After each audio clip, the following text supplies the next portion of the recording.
For the last few years, the American rental market has felt like a runaway train. From the coasts of Florida to the Pacific Northwest, prices didn't just rise, they skyrocketed.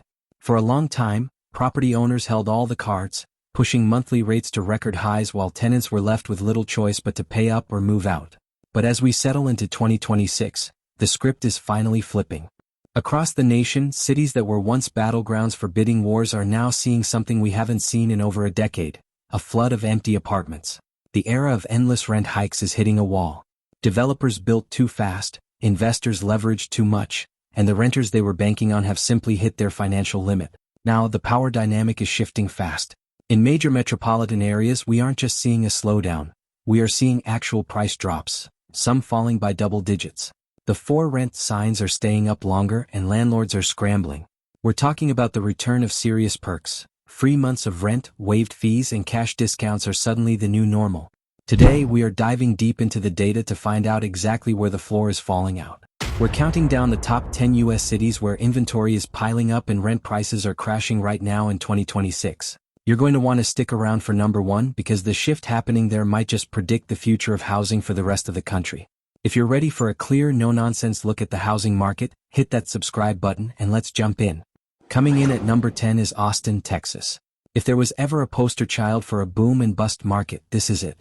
Between 2020 and 2023, Austin was the golden child of the American economy. It became the default destination for the great tech migration. You had remote workers flooding in, venture capital following close behind, and companies desperate to escape coastal prices setting up shop in the hill country. They called it the next Silicon Valley, and for a few years, it actually felt like one. The skyline was practically defined by construction cranes. Luxury high-rises went up in record time, and landlords pushed rents higher and higher, confident the demand would never end. But here in 2026, the party is officially over. The momentum hasn't just slowed down, it's gone into reverse. We are looking at average rent prices down about 14% compared to last year. That is the sharpest decline anywhere in the Sun Belt. Right now, thousands of those brand new high-end apartments are sitting empty. The rooftop pools and co-working spaces that were key selling points are now ghost towns. The same property managers who used to put people on year-long waitlists are now begging for tenants. We're seeing desperate incentives, 3 months of free rent, waived security deposits, and even concert tickets just to get people to sign a lease. So what happened? It's simple economics. The tech boom cooled off. Recent layoffs at giants like Meta, Oracle, and Tesla wiped out a huge chunk of that high-income renter base. The nickname Silicon Hills doesn't carry the weight it used to. In downtown icons like the Independent or 70 Rainey, vacancies are creeping up to levels we haven't seen in a decade. Even in trendy East Austin, prices are being slashed just to keep units filled. For the investors who bought at the peak, assuming rents would only go up, the math is brutal. They are squeezed between high-interest debt and vanishing rental income. But for the locals? This correction is a breath of fresh air. A city that became unaffordable in the blink of an eye is finally giving some power back to the people who actually live there. Austin rose faster than almost anywhere else, and now it's correcting just as hard, sending a warning shot across the entire Sun Belt. Number 9 takes us down to the Magic City, Miami, Florida. If Austin was about tech, Miami was about pure, unadulterated excess. Fueled by the pandemic migration, a massive influx of crypto wealth, and international investors chasing prestige, this city transformed into a playground for the global elite. Between 2020 and 2022, the market here didn't just heat up, it caught fire. Rents exploded by over 60%, pushing out locals and turning downtown high-rises into monuments of speculation. But in 2026, the shine has officially worn off. The downturn here is impossible to ignore. Average rents have dropped about 11% compared to last year. If you look at major hotspots like Brickell, downtown, or Miami Beach, vacancy rates are climbing fast. Those luxury towers that sold a dream of ocean views and infinity pools are now scrambling to find warm bodies to fill them. We're seeing landlords dangle incentives that would have been unthinkable a few years ago: free parking, zero security deposits, and even $2,000 gift cards just for signing a lease. But the problem in Miami isn't just about weaker demand, it's about exploding costs. Insurance premiums have gone through the roof, tripling in some cases, pushing property owners deep into the red. On top of that, HOA fees have spiked as older buildings race to comply with Florida's stricter safety regulations. The result? Investors are bleeding cash every single month. The damage is already showing up in the sales market. Condos that used to trade near $900,000 are now listing closer to $700,000, or sitting on the market with no takers.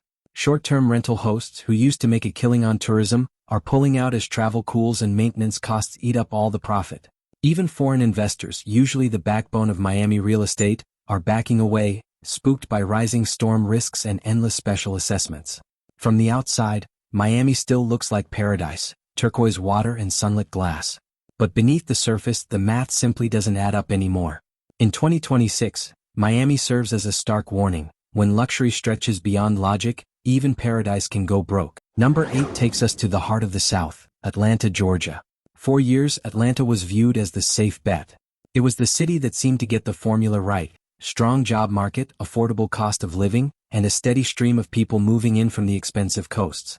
Developers bought into that story hook, line, and sinker. Billions of dollars flooded into the city, fueling a massive construction boom that stretched from Midtown all the way out to Sandy Springs. Between 2021 and 2024, over 50,000 new rental units hit the market. It was an impressive feat of engineering, but it was far more than the city could actually absorb. By 2026, that confidence has unraveled. We are seeing rents dip by about 9% compared to last year. Vacancies are creeping up, and developers are in damage control mode. Those gleaming towers that used to lease up in weeks are now sitting partially empty. Landlords are pulling out all the stops to get people in the door, offering up to 3 months of free rent, complimentary parking, and waiving security deposits entirely. But this isn't just a supply problem, it's a budget problem. Wage growth has hit a wall while inflation is still eating into paychecks. With student loan payments draining the budgets of younger renters, the math just doesn't work anymore. Millennials and Gen Z aren't signing new leases, they're getting roommates, moving back in with their parents, or leaving the metro area altogether. Even the suburbs, places like Cobb, Gwinnett, and Henry counties, are feeling the chill. Single-family rentals are lingering on the market, and short-term investors are slashing prices just to stop the bleeding. Atlanta was supposed to be the model for sustainable growth. Instead, it's become a case study in imbalance. The city never stopped building, even as demand started to fade, and developers focused so much on luxury that they forgot about affordability. In 2026, one of the Sun Belt's most trusted markets has been pulled into the storm, and the road to recovery looks a lot longer than anyone predicted. Number 7 takes us to the world's playground, Las Vegas, Nevada. Vegas is a town built on betting big, and for a long time the real estate market felt like a guaranteed jackpot. We saw a massive wave of Californians crossing the border, chasing lower taxes and cheaper living. Investors piled in, snapping up properties and turning them into short-term rentals, convinced the momentum was unstoppable. But in 2026, the house is finally calling in its chips. That confidence has completely evaporated. We are looking at rent prices down nearly 10% from their 2023 peaks. In major residential hubs like Henderson and Summerlin, entire apartment complexes are sitting half empty. The Strip might still be glowing, but the economic reality underneath is much dimmer. The problem is that supply has totally outpaced demand. Tourism, which keeps this city alive, is sputtering. Casinos are slowing down hiring, conventions are shrinking, and for the service workers who rely on tips, the money just isn't there like it used to be. On top of that, the Airbnb bust is hitting hard. Thousands of short-term rentals that used to cater to weekend partiers are flooding onto the long-term market because owners can't cover their mortgages. We're seeing homes that used to rent easily for $2,400 a month struggling to get $1,900. And the worst part? The building hasn't stopped. Projects that were greenlit back when optimism was high are still finishing construction, dumping even more luxury units into a market that is already drowning in them. In 2026, Las Vegas feels uncomfortably familiar. It's starting to look a lot like a replay of 2008, too much speculation and not enough stability. The lights are still on, but the city built on chance is learning a hard lesson about what happens when the odds finally flip. Number 6 brings us to the desert, Phoenix, Arizona. For a while, Phoenix was the scorching center of the Sun Belt boom. 2 years ago, it was the ultimate success story, a magnet for families fleeing the Midwest and California, chasing space, sunshine, and affordability. Rents soared, the skyline filled with cranes, and new neighborhoods in Chandler, Glendale, and Mesa seemed to sprout up overnight. But by 2026, that desert heat has cooled off much faster than anyone predicted. Optimism has been replaced by a classic case of oversupply. In just one single year, more than 30,000 new rental units flooded the market, but the tenants needed to fill them just didn't show up.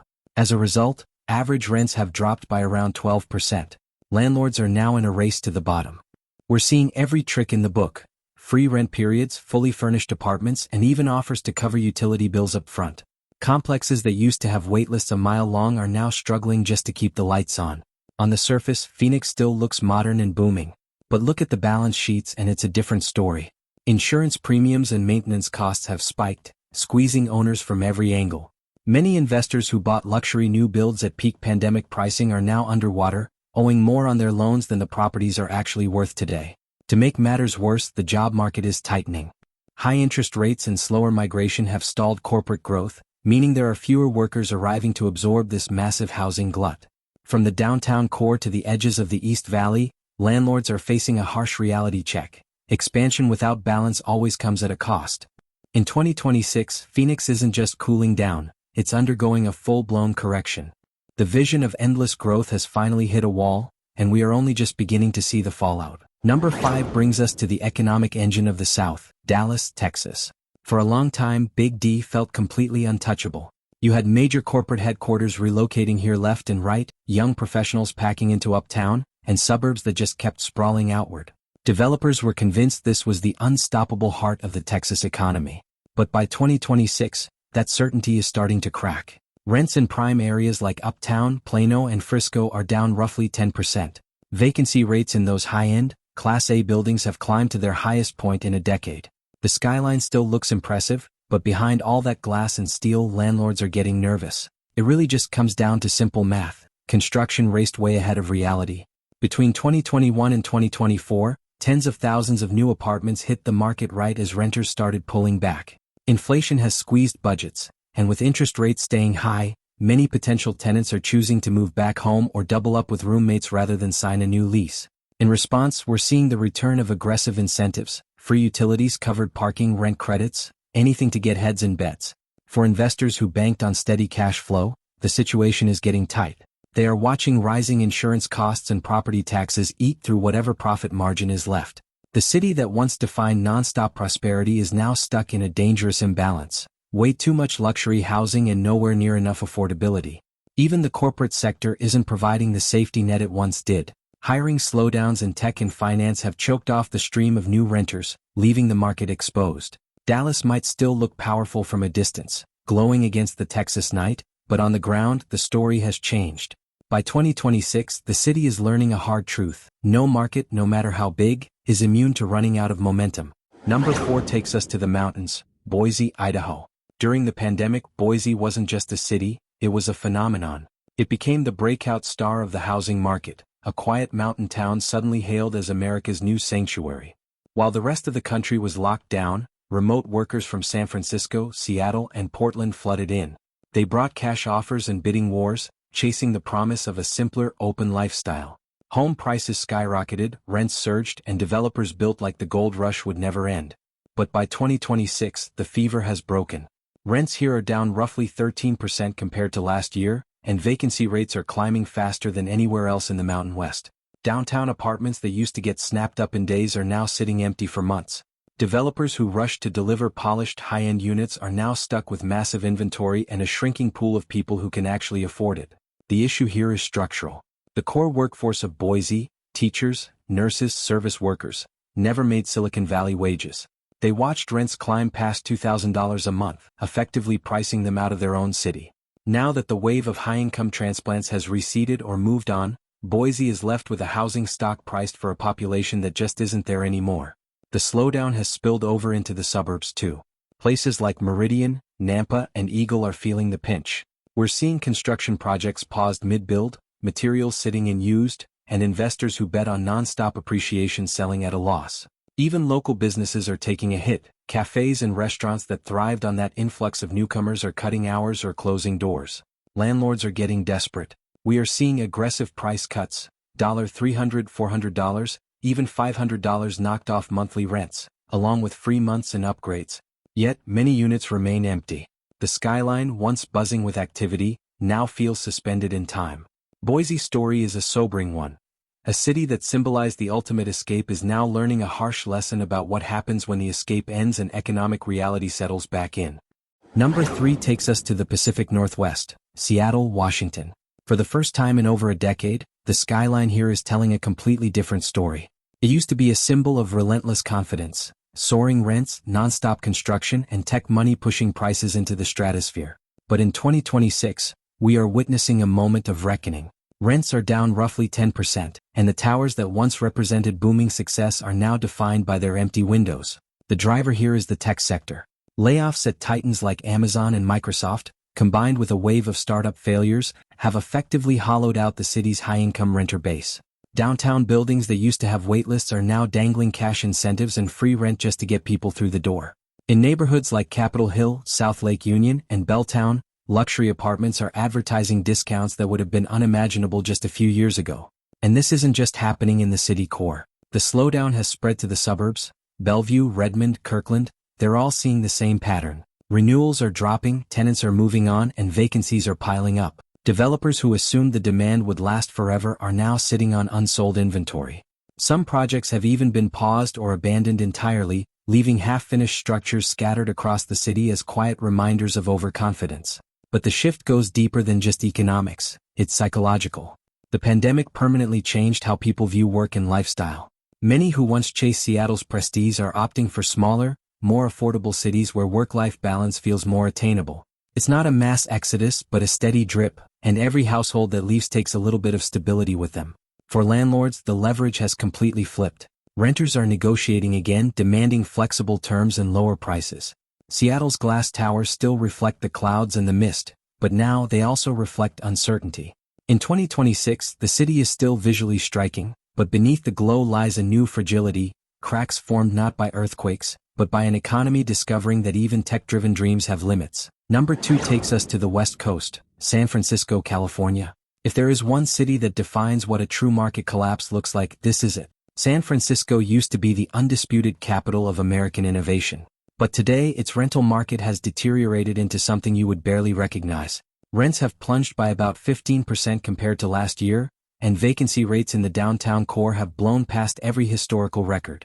We are talking about luxury towers that used to easily command $4,000 a month now struggling to find takers at $3,000. Even with massive incentives, the tenants just aren't there.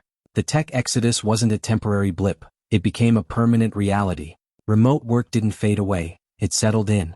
The result is a downtown that once buzzed with startup energy and late-night deal-making now feels hollow.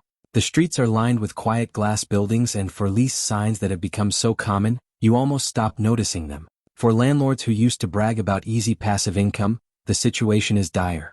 They are being squeezed by rising property taxes, surging maintenance bills, and skyrocketing insurance costs that have completely erased their profit margins. Investors who bought at the peak are trapped. Refinancing often means locking in huge losses, and selling isn't much of an option either. But the damage here isn't just financial, it's reputational. Perception is everything, and San Francisco has lost the narrative. Persistent concerns about crime, homelessness, and general quality of life have driven renters away in droves. People are trading the Bay Area for places like Sacramento or Austin, cities that promise more space, more safety, and a sense of normalcy. The ripple effects are tearing through the local economy.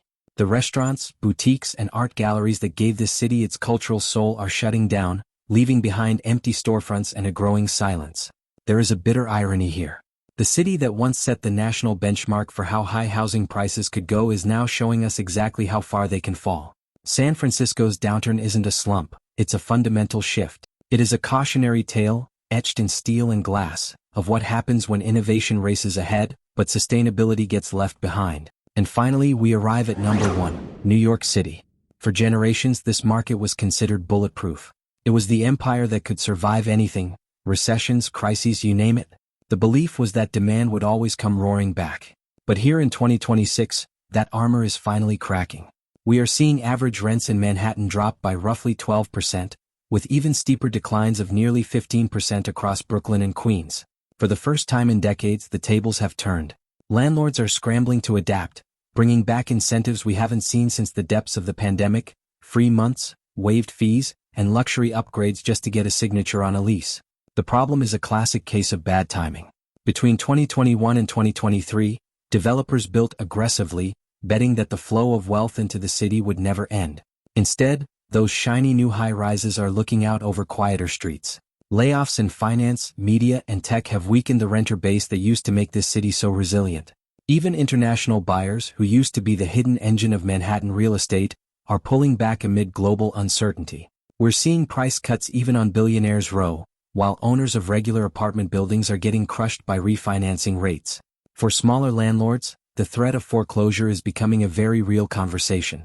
Meanwhile, the younger workforce is voting with their feet. The professionals who used to pay anything for a shoebox studio are leaving for places like Charlotte, Nashville, and Philadelphia, cities where you can still find opportunity without the crushing financial stress. New York will always be New York. The culture and the energy are still there, but the entry fee has simply become too high for too many people. In 2026, the empire of rent has hit its ceiling. The skyline still sparkles, but the city that never sleeps is finally taking a pause to catch its breath. Across the United States, a quiet transformation is taking hold. For the first time in over 10 years, the power is shifting back to the tenant. The era of bidding wars and blind applications is fading, replaced by falling prices and anxious property owners. This isn't just a market correction, it's a reality check. Developers built luxury when people needed livability. Investors chased returns when families just wanted stability. Now the bill has come due. Some cities will bounce back quickly, others will shrink, but the lesson everywhere is the same. Housing markets can't defy gravity forever. You've been watching Intelligence Property Explorer, your home for cinematic deep dives into the trends reshaping America. If this breakdown gave you a new perspective, hit that subscribe button, turn on notifications, and share this video because the shift we are seeing in the rental market today is only the beginning.